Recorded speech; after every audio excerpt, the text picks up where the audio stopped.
Hello viewers, নতুন কিচেনের পক্ষ থেকে সবাইকে স্বাগত। আজকের একটা দারুণ ব্লগে আজকে বানাচ্ছি ডিম ছাড়া সম্পূর্ণ নিরামিষ পদ্ধতিতে পনির পাসান্দা। এটার স্বাদ এতটাই হবে যেটা তোমরা না বানিয়ে খেলে বুঝতে পারবে না। চলো আর সময় নষ্ট না করে তোমাদের ঝটপট দেখিয়ে দিই। সম্পূর্ণ নিরামিষ পদ্ধতিতে আজকে বানাবো পনির পাসিন্দা। তাহলে বন্ধুরা দেখো, আমি এরকমভাবে লম্বা লম্বা করে কেটে নিয়েছি আর এরকমই দুভাগ করে নিয়েছি।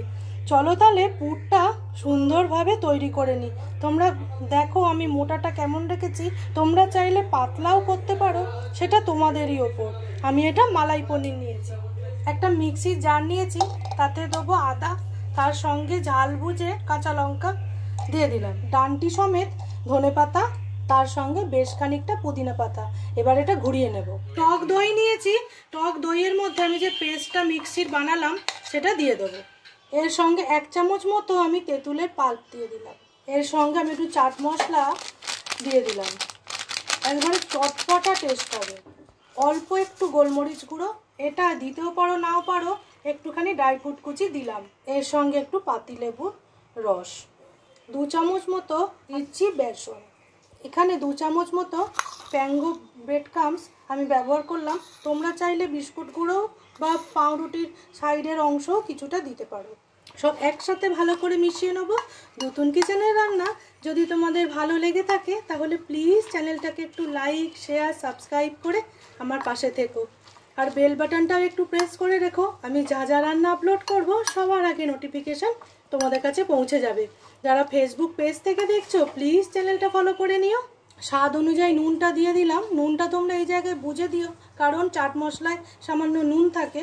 এই সময় সামান্য একটু চিনি দেব। খুব সুন্দর করে এরকম করে নেব।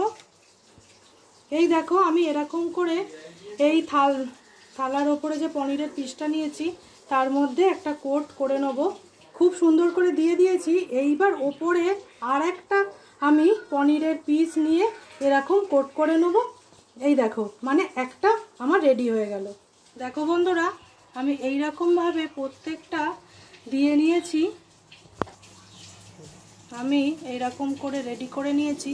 এইবার চলো এর সঙ্গে যে ডুবিয়ে যে ভাবে ভাজবো সেটা আগে আমি তৈরি করে নিই।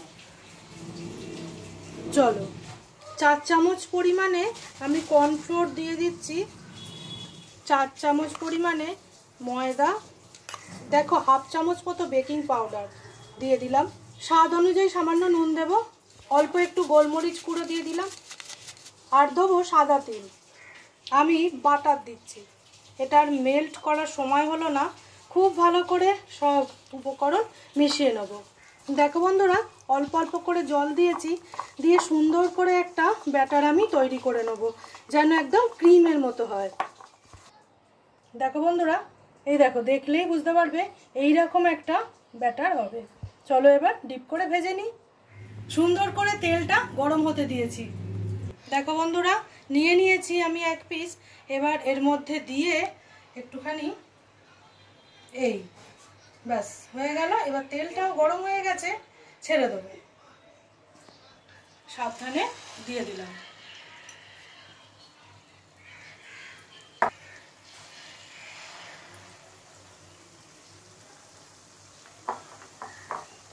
দেখো বন্ধুরা, দেখে মনেই হচ্ছে নিচের দিকটা হয়ে গেছে। আমি এই সময় খুব সাবধানে উল্টে দেব।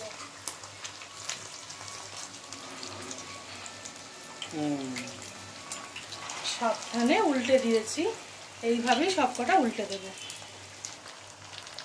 এইভাবে খুব সাবধানে নিচের দিকটা উল্টে পাল্টে আশপাশটাও ভেজে নিচ্ছি।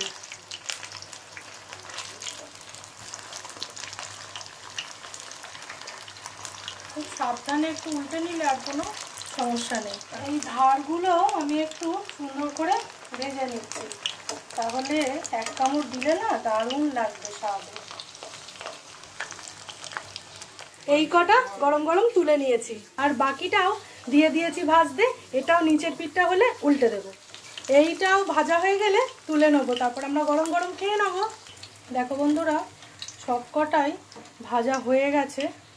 আমি একটুখানি গ্যাসটা কমে দিয়ে মচমচে হওয়ার জন্য ভেজে নিয়েছি। তাহলে বন্ধুরা, আজকের ভিডিওটা এইখানেই শেষ করছি। তোমরা ভালো থেকো, সুস্থ থেকো, দুতুন কিচেনের পাশে থেকো। আজকের মতো টাটা।